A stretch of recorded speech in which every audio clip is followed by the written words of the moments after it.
Jai Hind, and welcome to Def Talks. This is Adi with Lieutenant General Ravi Shankar for a much awaited story about Kargil. What did he do? What happened? And how did firepower play a big role in breaking the Pakistani back into pieces? Sir, thank you so much. I think I've been pestering you for this episode for a long time, and I'm quite happy that you're going to finally tell us a story. Yeah, definitely. Why not? It's a very important chapter in the history of India. What happened there and how it happened and all that. I will tell you. But let me, at the outset, confess and put the record straight.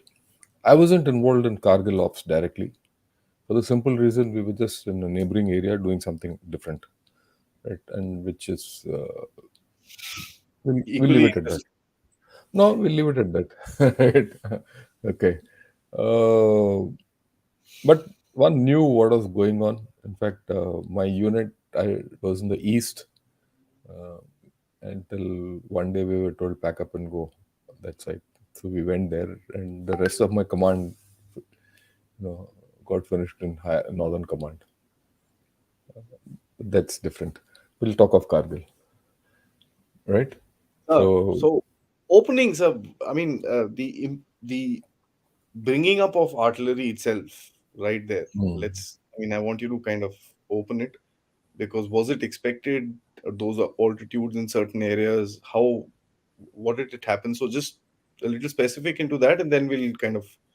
I Yeah, know you've prepared I certain slides. let me put it this way: this whole thing, what you're talking of, will come up as part of the story which we're going to Yeah. narrate. And this is not a story out of my imagination. Put on the slide so that we. Yeah. If you go to my website, right, you'll see this thing Ukraine to Kargil, the winning edge of artillery. I've written an article about it, right? And again, this is on the Gunnershot website. You'll find this thing under firepower. You go to firepower, get down, and you'll see the whole thing. I'll get back to it later. Right. So I compared how artillery was used in Kargil and how it is being used in Ukraine. Let me, at the outset, put one thing across. This is where I think you can't miss the point, and you should know the strength of the Indian Army. Artillery has been used extensively in the Ukraine war by Russia and you know Ukraine as well. Ukraine with great results. But 9 months into the whole story, nothing has crystallized out. In Kargil, we finished the war. The artillery finished Pakistan. Okay, there are important lessons to be learned. One of the few times, in fact, I don't think there's any other battle where uh, artillery was used so surgically to get a result. I've studied all battles. Second World War, there's that in our own story. But I don't. There's a classic case where I think one of the best uses of artillery you'll find here. We are all looking at Ukraine, how artillery is being fought, but I think the real story is here. And like typical Indians, we are fools. हमारे बाहर देखते हैं कि वो क्या कर रहा है.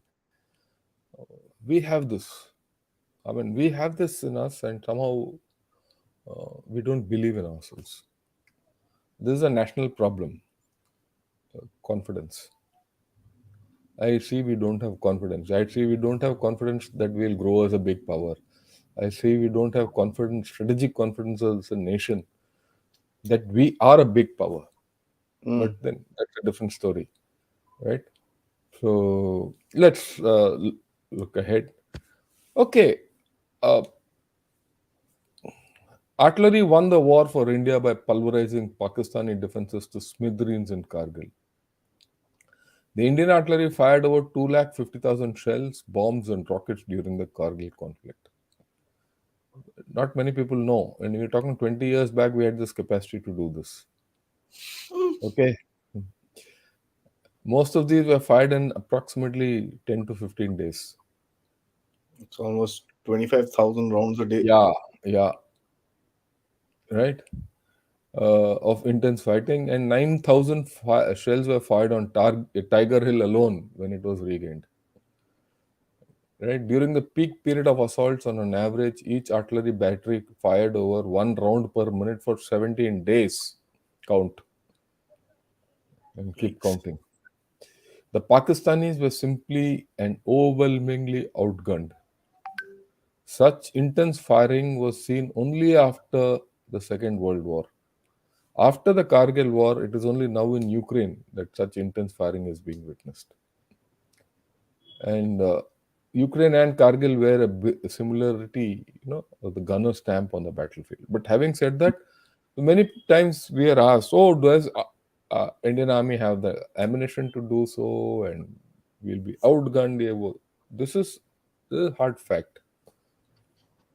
Okay, this is hard fact. So I don't think we should doubt ourselves that whether we'll be able to match anyone. Okay, so if we can do it, you could do this in when 99. You can do it now also. That was without prep, without anything. We just had to Yeah, jump in. yeah, we had to jump in, right? Now, uh, this is important. This slide, I want this picture. This picture is something which I first saw around 2000, 99, 2000. One of the first pictures which came out. And I always use this picture. This is the Pakistani artillery. It's a Pakistani gun position. And the gun, if you see carefully, is a 5.5-inch howitzer, British origin. Second World War gun.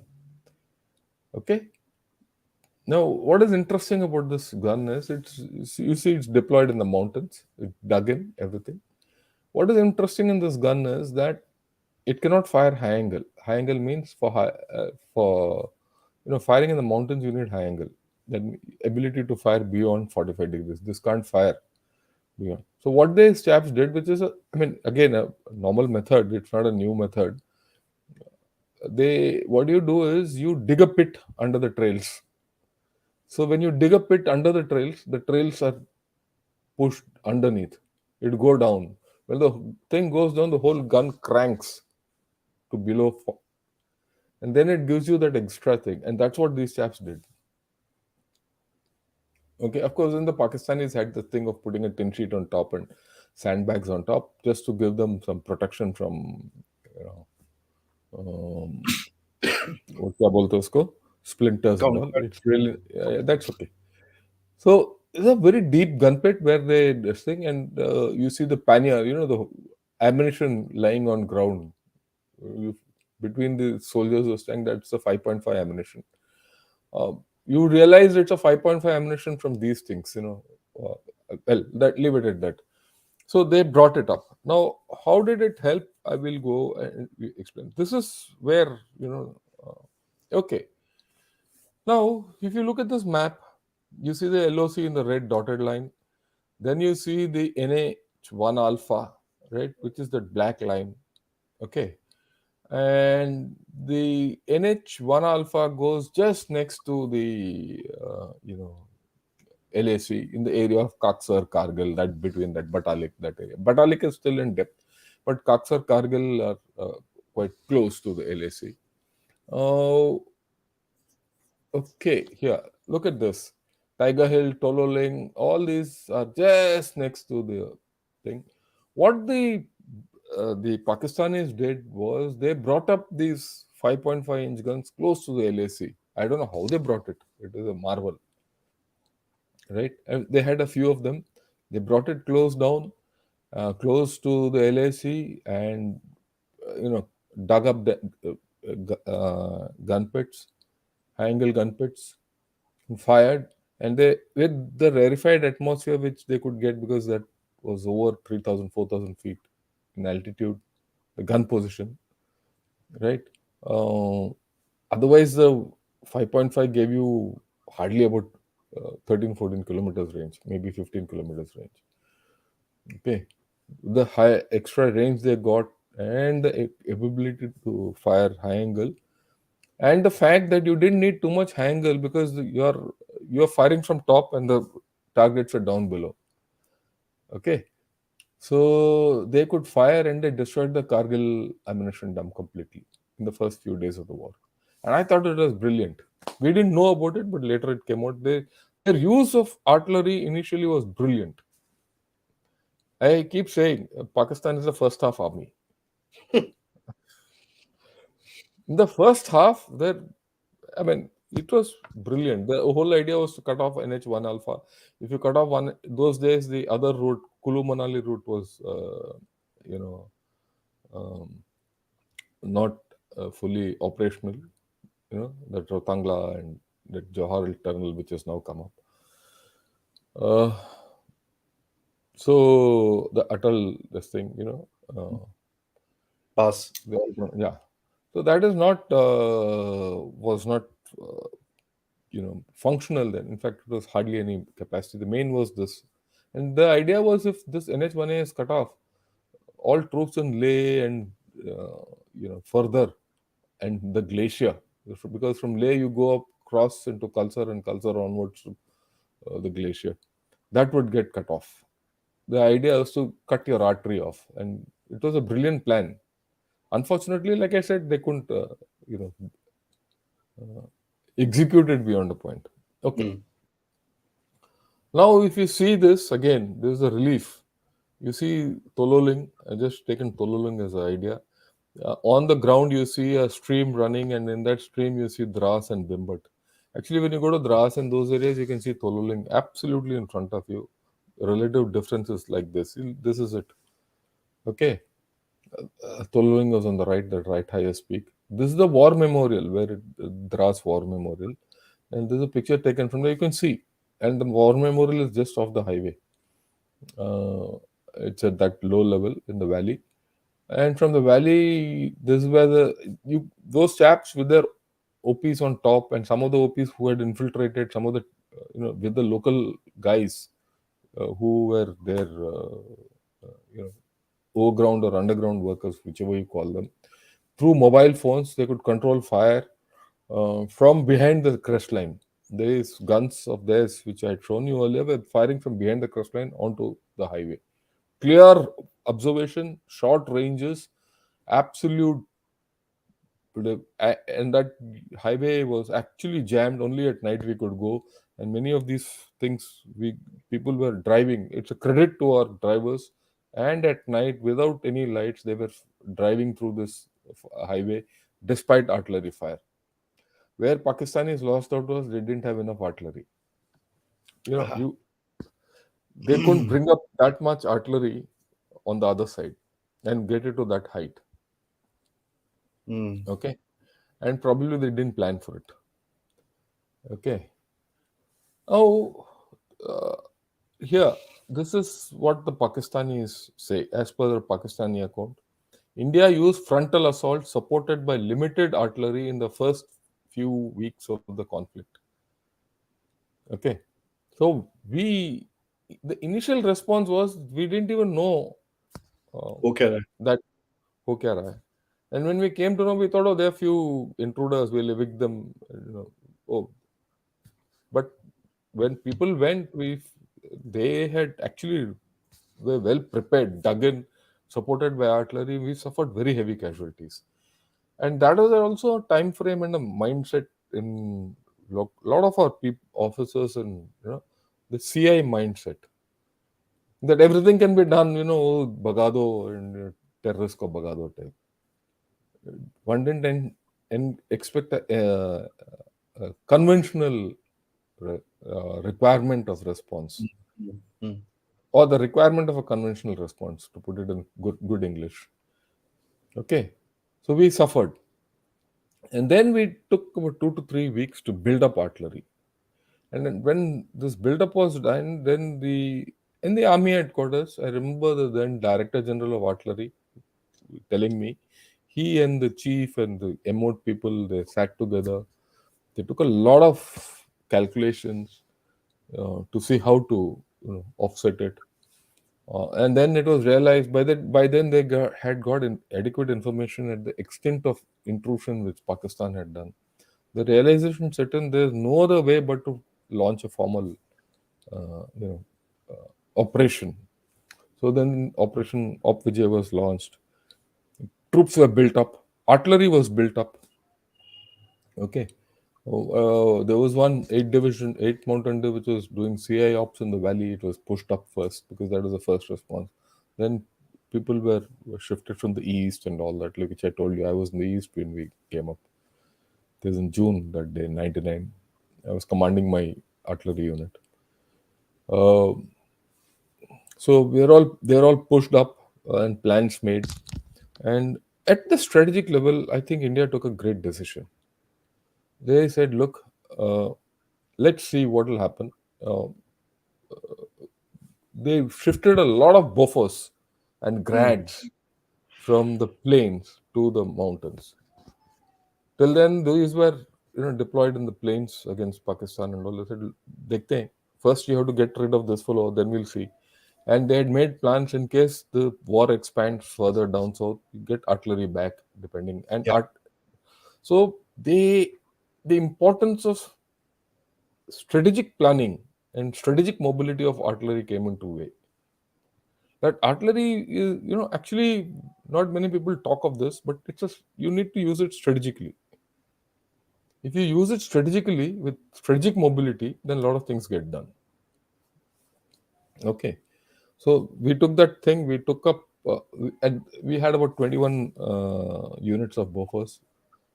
Fair lot of them were there up. I'll not go into actual figures, right? Uh, Only the bare minimum was left outside to hold balance, strategic balance, firepower balance. Okay, and the rest was concentrated there. A lot of ammunition was moved up, etc., etc. Right. There's a general point which I've been writing: terrain, ground, weather, and all other factors might deter, inhibit, or preclude employment of air, infantry, and armor. But very little deters artillery. It will go anywhere.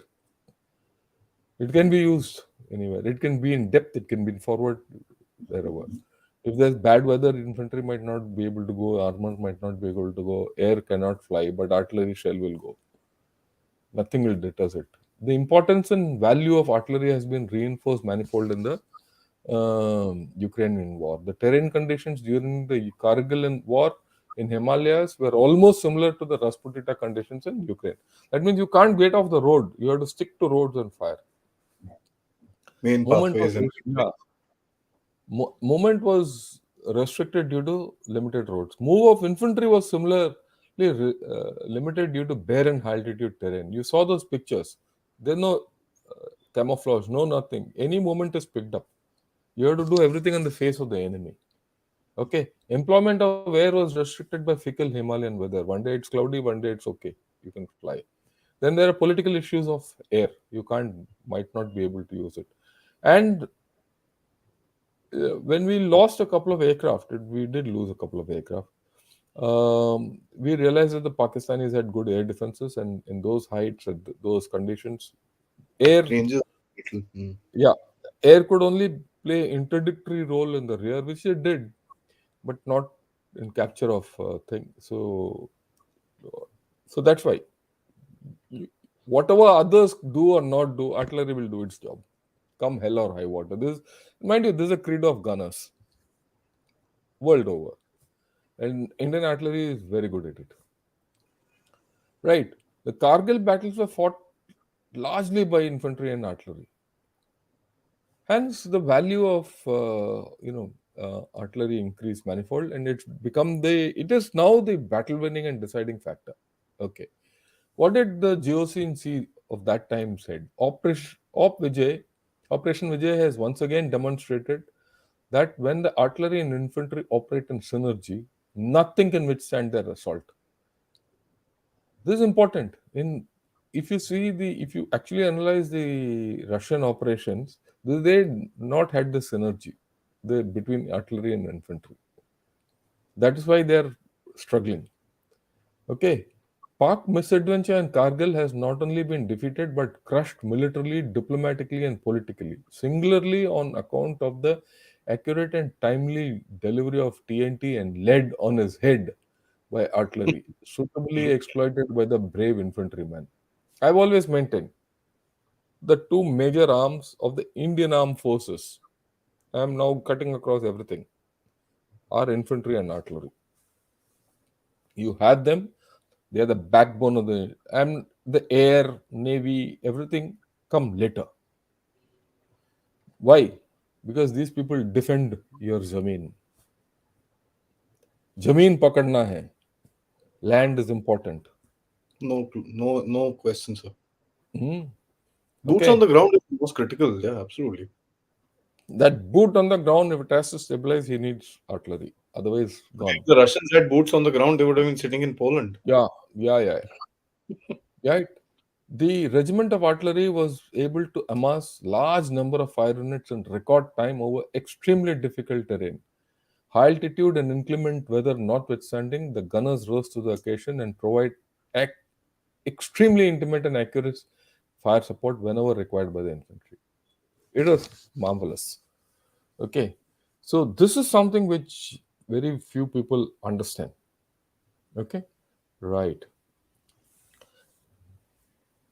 Now, in comparison to Ukraine, the enormity of what was achieved in Kargil is not understood by many. Under hostile conditions, in high altitude, in treacherous single way roads, it's all one way roads and tracks. Indian Army concentrated more than 20 artillery regiments of 105, 155, 120 mm mortars and Grad BM10. These were deployed in various. People say in high altitudes there's no place to deploy. 20 regiments is not a joke. Okay, you're talking about 400 guns, right? They were deployed in various sectors in the Kargil war theater under direct enemy observation and fire. Right? I showed you that picture. Then no cover, and we deployed them, and they didn't understand what was happening. Okay, this in the face deployment was unconventional due to terrain and limited gun areas available. Normally, guns come up in a particular pattern. At that time, we just deployed in a very unconventional manner. Okay, how unconventional I cannot even tell you. Okay, uh, dummy gun positions were prepared. So Pakistanis actually fired some of these dummy gun positions and wasted their ammunition on that. Ammunition stocks were built up steadily. We are talking of an era where there were no drones or satellites. Young forward observation officers and battery commanders fought shoulder to shoulder with the infantry in all assaults. They brought down sustained and accurately overwhelming artillery fire on relatively small areas and atop precipitous slopes to blast the Pakistani into grave destruction. This is written by someone else, not me. I only reproduce it. Okay, this is a account by someone. Firing by guns in the steep Himalayan slopes was so accurate that the infantry would at times call for artillery fire up to as close as 40 meters. Just imagine 40 meters away from you, maybe a street end. And that's when, the safety distance of a Bofors battery is 300 meters. 300, sir. Well within acceptable safety distances. Slight errors could have decimated own troops, but it didn't. It decimated the enemy. 100 to 120 guns were at times fired in concert. Direct shooting, particularly by Bofors, spelled terror amongst the Pakistanis and had a devastating effect of destruction on the enemy bunkers. Direct firing also meant considerable saving of ammunition as compared to indirect firing because you hit the target directly. And every fire round which was fired was a direct hit. This also contributed to significantly reducing the logistics load. Mind you, and this direct firing is just not, 100, 200 meters, 4 kilometers, 5 kilometers, you're doing direct firing. Okay. It takes skill. It takes, ultimately, I mean, it is something like this. You give the same race car to Schumacher and someone else, who will win? Schumacher will win. That's or Vettel or whoever the current Formula One is. Indian Army is the, as far as I'm concerned, in that class. Okay. Um, right. Firing over 100 runs on a restricted target was like cracking a nut with a sledgehammer. But it is a good innovation to adopt whenever possible to save valuable lives of own troops while making the enemy cry out uncle. So Pakistanis cried out uncle there. Okay. Sam. Uh, okay. So that is what it is. Yeah, the most important differentiating aspect of employment of artillery between Ukraine and Kargil is surprise. This is Mm. important. Everyone was surprised that Russia did not use artillery offensively in the initial phases of the Ukrainian war. I thought they were dumb. Uh, Overwhelming use of artillery in its Donbass offensive was expected and inevitable, so there was no surprise. In both cases, there was no surprise. And in fact, in the first case, it was surprise of the wrong kind. In Kargil, Pakistan did not even imagine that artillery could be deployed at such scale, and much less the way it was used in high altitudes. India's employment of mass artillery in a destructive lore, and especially the destruction wreaked by Bofors, was a strategic and tactical surprise for them. It swept them away completely. This is my analysis. No one expected, that Indian Army could deploy so many guns out there. We did unconventionally, and it happened day by day in front of them, and they could do nothing. Yeah, now here is the pinch. The Ukraine war will be analyzed minutely by the Chinese. They will go into details the way Russia and Ukraine have employed artillery, amongst other things. Now, China lays a great emphasis on firepower and employment of rockets and missiles. It also lays a lot of emphasis on fighting wars under conditions of informatization using precision strike capabilities to paralyze enemy operational systems as part of their system destruction warfare. This is their doctrine. Hence, imbibing lessons from this war and adopting it into future scenarios in Himalayas will be a high priority for them. They will try how to take it. They might be reading what I've written. Okay. Now, but India has the additional experience of fighting and winning a war in high altitudes of Kargil. Whatever happened in Kargil is a deeply embedded experience which will not go away, even if those who have fought have retired. Like me, I've retired. But my youngsters today are CEOs, are generals. They understand it's a ethos. DNA is important in this. There we have I feel we have handed over a tradition to those who man the defenses of the nation today. And that is where veterans come in. And I am only one guy. There's so many better veterans than me who contributed so much. So that's the thing. So yeah, this is a book which is getting on 9th. It's getting what shall I say? Book Launched. release हो रहा है. Yeah, इसमें I have written a chapter on firepower. So when the book is released, I'll write about. I'll reproduce a chapter in my blog. Okay, and for those of you who are interested, I would suggest you go to my blog, see this thing, firepower and artillery. Go to artillery, click firepower and artillery. All articles on this are about how to use artillery in a futuristic scenario. A lot of people ask you about precision artillery. Yeah, all that I've written about towards the smart artillery. Okay, ramjets, right? Precision, everything I've written, and all our discussions are also there. And in today's discussion also will get into this only. Okay, um, so this is what I had to say. I'm open Thanks, for sir, all. for that. Interestingly, till not a very long time ago, I didn't know that grads were also employed there, and that's a Yeah, yeah. scary. Grads created a psychological effect on them. When That's you what I fire was just about grads, to say. uh, a hail of grads coming towards you scares you. It's like Okay, and little balls flying towards you, sir. yeah. So Pakistanis realized that, and they So, were in your mentally experience, destroyed.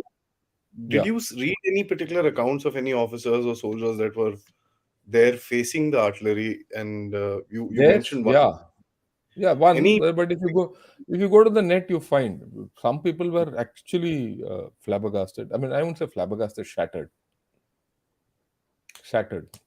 There's a beautiful article and a thread on Twitter also by one of the Pakistani officers, and where actually he writes how Pakistan as a nation let them down. and how India as a nation didn't let uh, you know us down. So that's a very important thing. I would suggest you, you know. Because that's a very interesting. That'll be very interesting analysis to see if some guy who's given an account of how the Mm, mm, impact mm. of damn things were there, and with the account that you're talking about was fired is something which is really quite interesting. But so, Yeah, in today's war and scenario, that's something that we see. That's you spoke about Chinese and this and that.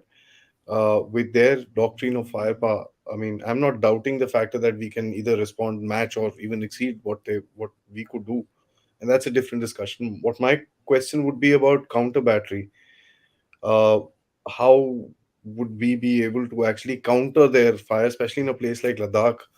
And the similar example taking from Kargil, because it's a high altitude sort of a scenario. So yeah, I Pakistan, understand what you're where, saying. how was our response towards the Pakistani See, artillery, sir? again, Pakistani, look, Pakistan after the initial thing when they got swept away, they didn't have any artillery also to back them. They had very little artillery. They used it very well in the initial stages. They used it for a specific purpose. They didn't have any capability to counter the sheer volume we brought in. Now, if you're talking about the Chinese artillery, you have to approach it differently because you're going to be equally matched for the number of firepower units which will come on there. The difference in along the LAC is this: in many places, they are on open terrain and we are on dense terrain valleys. See, the south of Himalayas are steep, Correct. segregated valleys. Hmm. North, the Tibetan plateau is flat. So they will Flat. be able to get their artillery up front. They'll be open targets. So you fire on them. For us, we are tucked in into the folds. If you are ingenious enough to tuck in your artillery, they are meat, dead meat. So you have to use your intelligence, you have to use your terrain well to hammer them. Even in a place like Ladakh, the artillery will be very effective against them, especially in depth. In the front lines, we will match terrain to terrain and all that, and then it becomes the who's the guy who manages artillery better who will do it. But when it goes into depth, his depth is absolutely flat and open with limited roads. Okay, he can't circumvent them. I mean, there's no difference between us and them on that score. But in our case, it's not easy to hit those roads because they are winding roads and Yeah, narrow. yeah. Hmm. Observation, they're closed valleys, so it's very difficult to catch that road by fire because These if you roads are miss by flat. 1 meter, no, if you miss by 1 meter, the round goes into the cud or it goes up and it will not hit. So you become difficult targets. Whereas in his case, he can't run anywhere. And if you cut off a few roads, they can't bypass. That's the funny thing about terrain.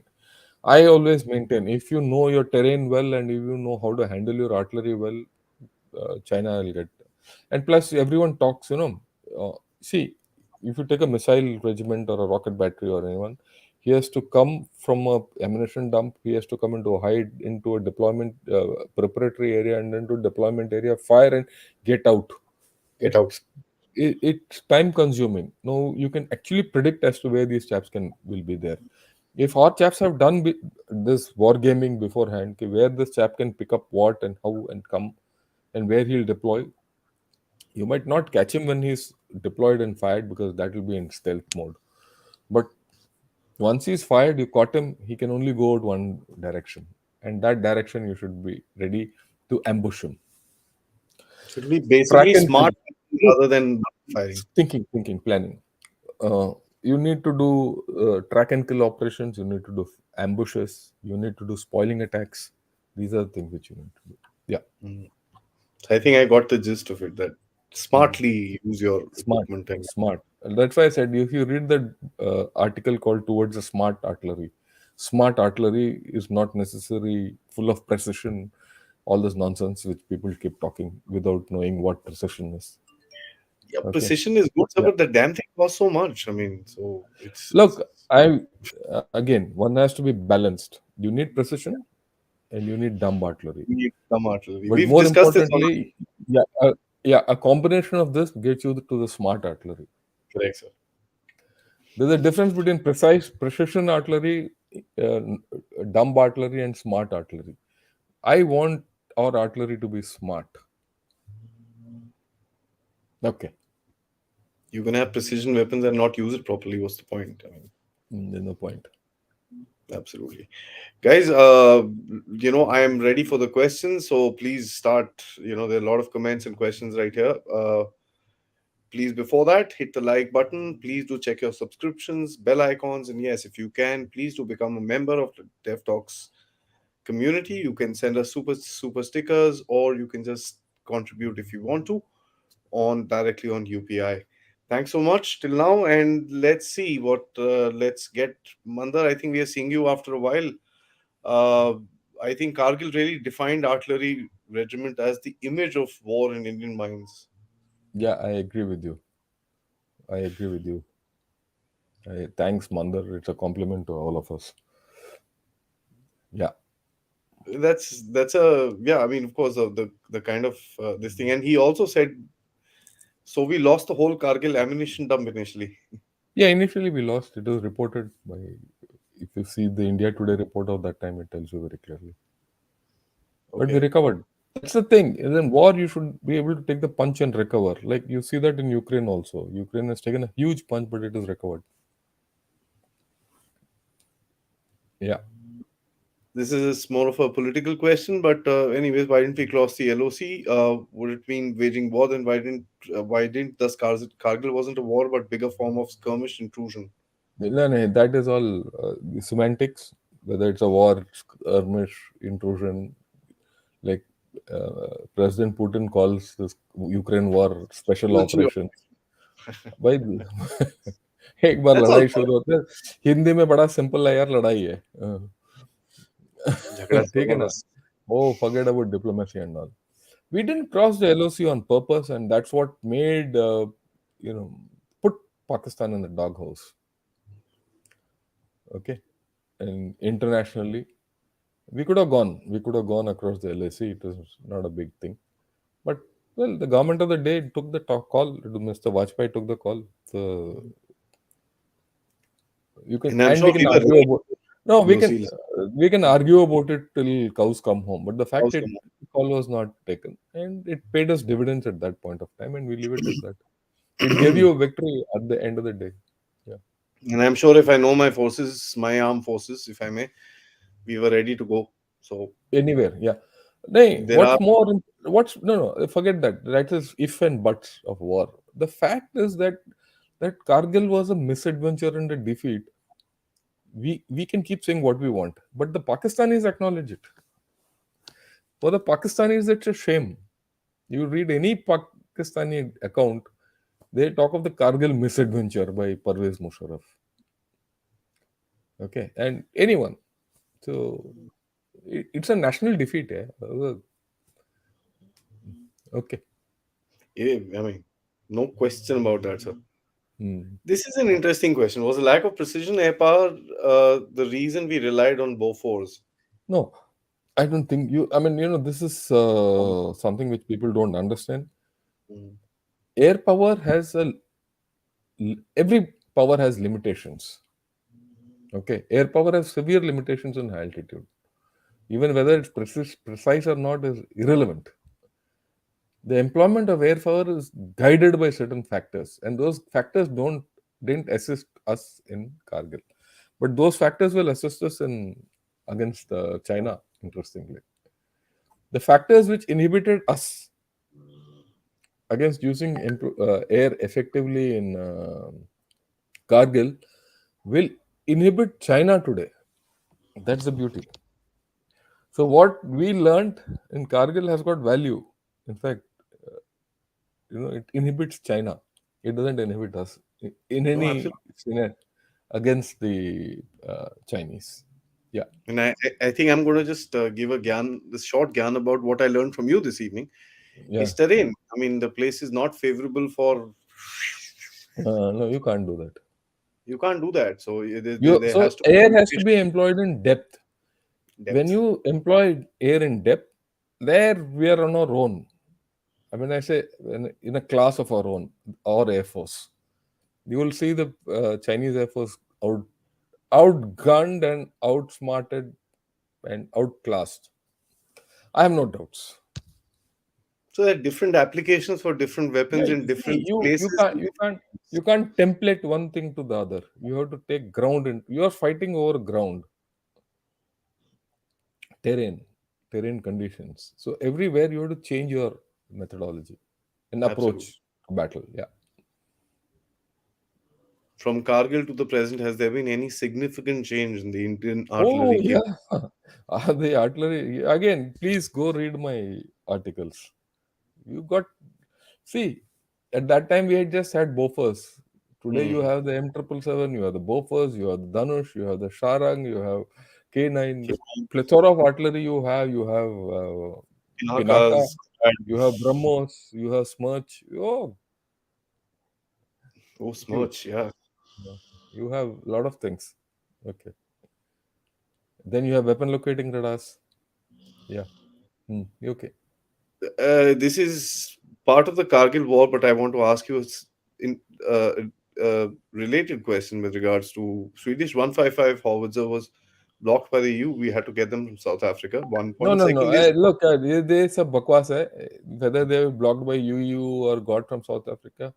You see, you have to understand that India is not a stupid nation to go and just get hawk itself to EU and get tightened by them. No, where I think I fired the original Bofors ammunition till almost I retired. We had some. We had a lot of ammunition. Okay, Bofors ammunition, and we had the capability to make it in India.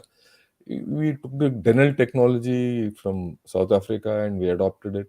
All our shells today are made in India.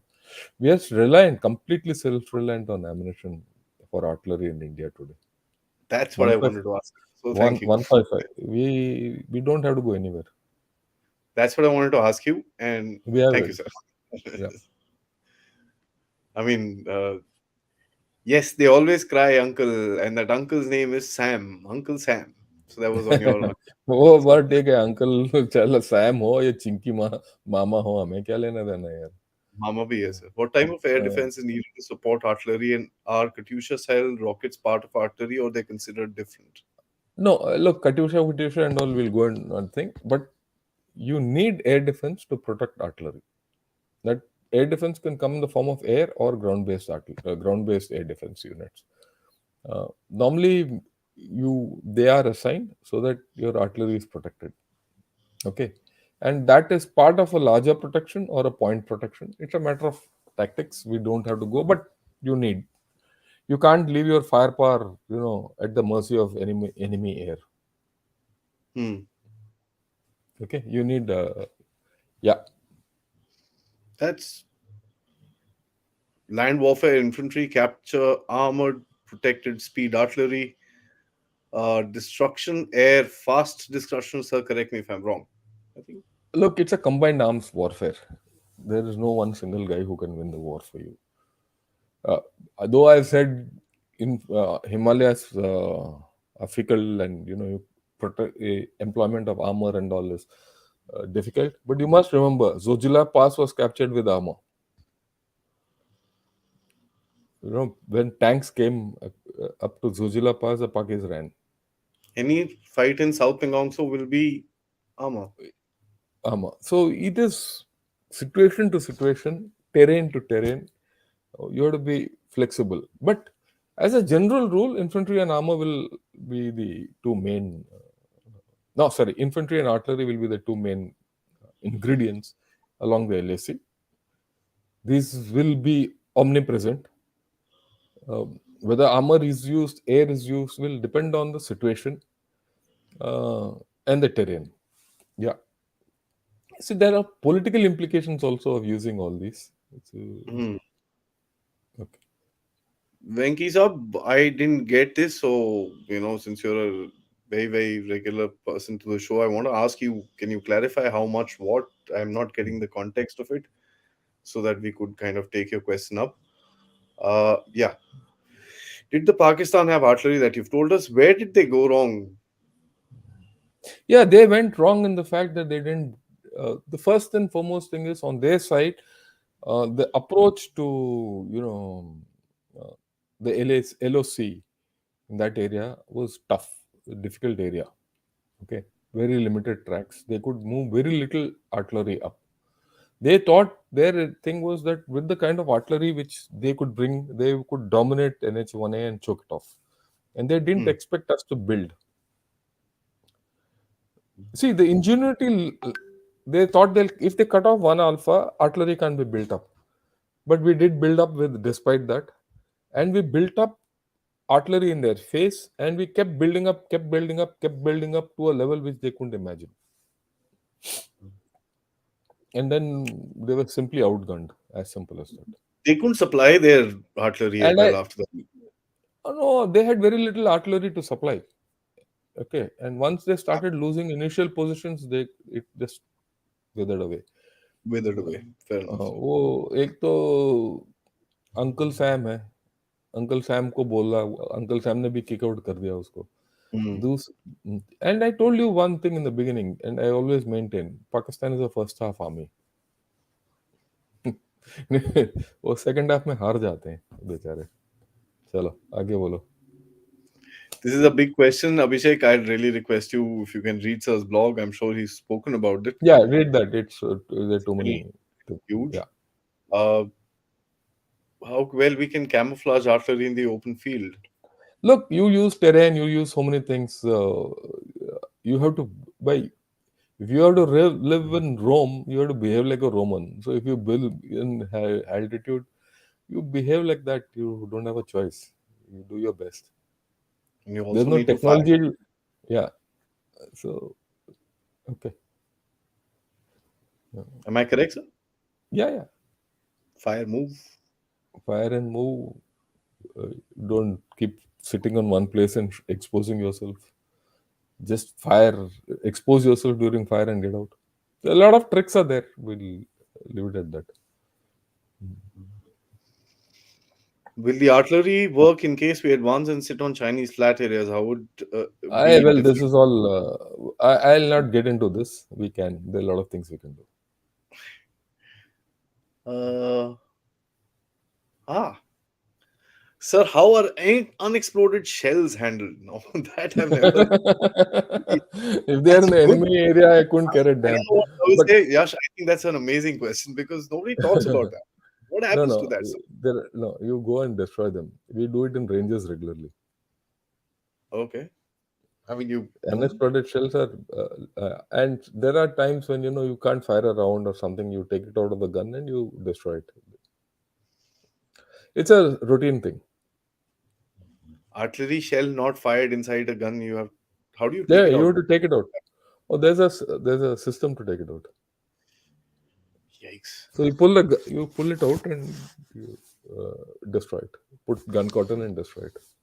So, how effective are weapon locating radars Very, mountains? very, very effective. In the mountains as well, so with the Yeah, yeah, terrain? very, yeah, yeah, yeah. Very effective.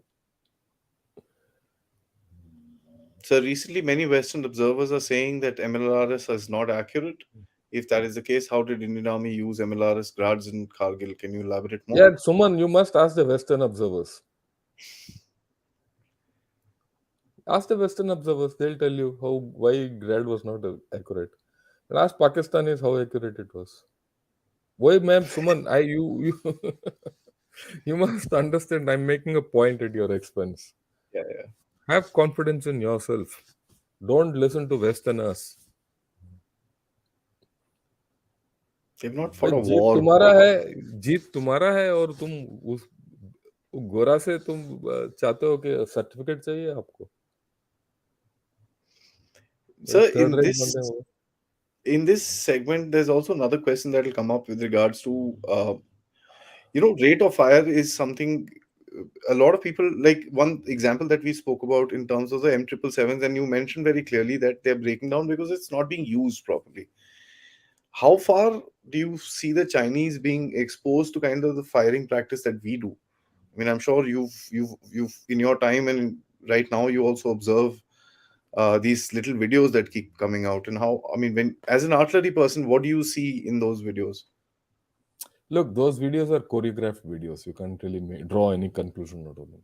So They're being shot for effect. So I really can't comment on those videos, but I'm talking generally. See, using terrain, using fire, using this thing, etc., etc., etc., is a function of your larger capability, which gets built into your DNA. Okay. Uh, if you don't fight wars, you don't use artillery, you don't think about artillery the way we think. I'm not saying only we, anyone. You don't have the capability to handle it. So that is where the Chinese come short, in my opinion. It's very difficult to handle artillery if you don't know how to handle it. that's Okay. the main concern with regards to how, I mean, they've got these fancy rockets and this and that, but So let us see. Let us see. They know it. That's why they'll. देखो यार, the China man ना है तो इतना सा है. वो बात करता है इतना बड़ा. ठीक है, इतना बड़ा. इतना है, इतना बड़ा बात करता है. तो अगर आप डर गए तो मर गए. वो to put it in Gabbar Singh language, जो सो डर गया वो मर गया. Many of our people in India ना वो, my problem with many of us is this, हम डर जाते हैं hmm, पहले ही. पैंट पतली, पतलून पतली हो जाती है. दिल चाहिए फाइट करने के that लिए. is absolutely, absolutely, sir. I और think हमारे this इंडियन आर्मी में बड़ा दिल है.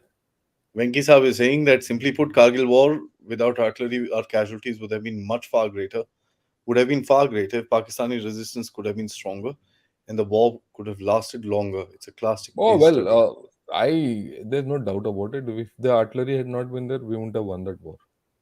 It's as simple as that. So, in today's day and age, what is the, you know, is there a role for an FAC still left, or is it more or Oh less yeah, done yeah. and stuff like that?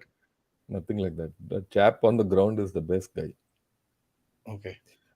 Nothing beats the man on ground. Okay. So I'll uh, Whether it's a this FAC or a forward observation officer or OP officer, nothing mm, beats that guy, or a SF guy on ground. I'll go for that any day. human intervention Yeah. always kind of Yeah. works. Humans fight This war, not robots. Yeah. This is an interesting question. What about recon satellites? Trump published an exploded Iranian launch site with amazing clarity. Can't those satellites monitor moving artillery? Yeah, you guys are expecting too much out of these satellites. Okay. Don't think that a satellite can do everything. It is a point in space. It has got a footprint. It has got a capability. It can hover over your area for a particular period of time, and then it's off. Just to give you an idea, a sort satellite on a polar orbit transits over India in about say 20-25 minutes. End of story. Okay, and you need to have, if you have to track complete India, you need to have something in a polar orbit. Okay, and Geolocation. Bit no, I'm talking of a low Earth low Earth satellite. orbit. Again, if you really are interested in this mechanics of this whole story, since you've spoken of recon, go back to my website, go into space technology. I've written a few articles on this. Now I'm Okay, going to take you, last two more questions, sir.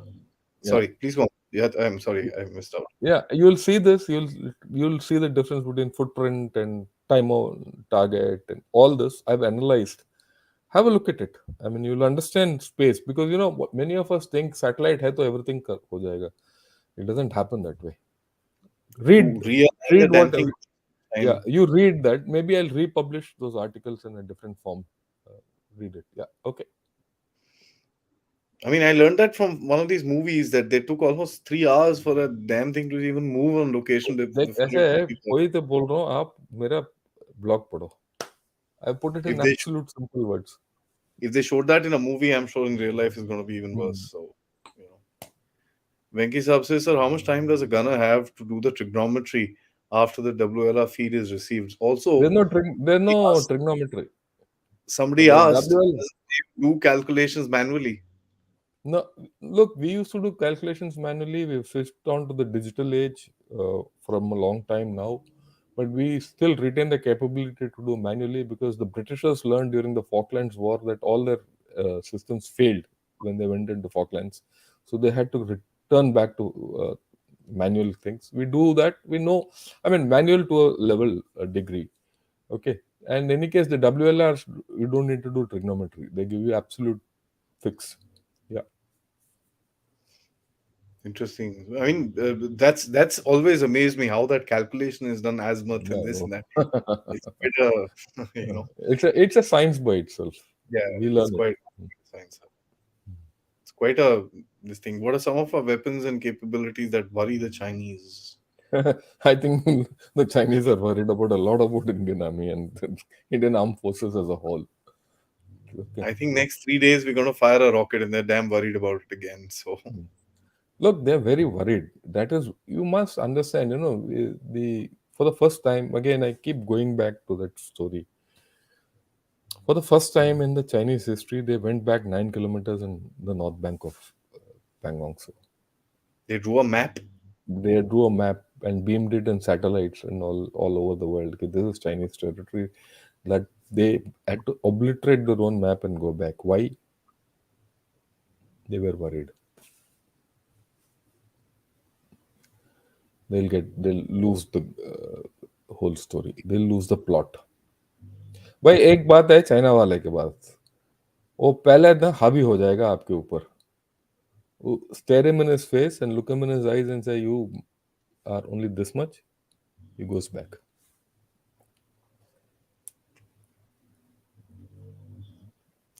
ठीक है And I'm gonna take this last comment Wait, no, before no, wait. Let me, before this, let me this thing. See, Xi Jinping declared victory over virus. Now he's been defeated by it. So that is the Chinese psych. वो पहले victory बोल देगा वो चलो last सवाल I know, sir, 50 साल think forward and all that. दिख रहा है या इनका 50 साल. I mean, 50 साल तो नहीं वो उधर 50 साल पीछे देखो हम्म, no, sorry, this has been taken. Yeah.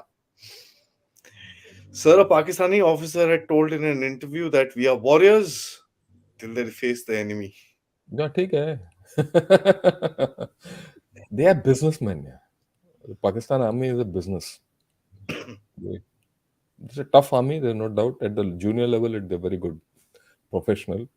And I respect the Pakistan army more than the Chinese army. Mhm. Okay.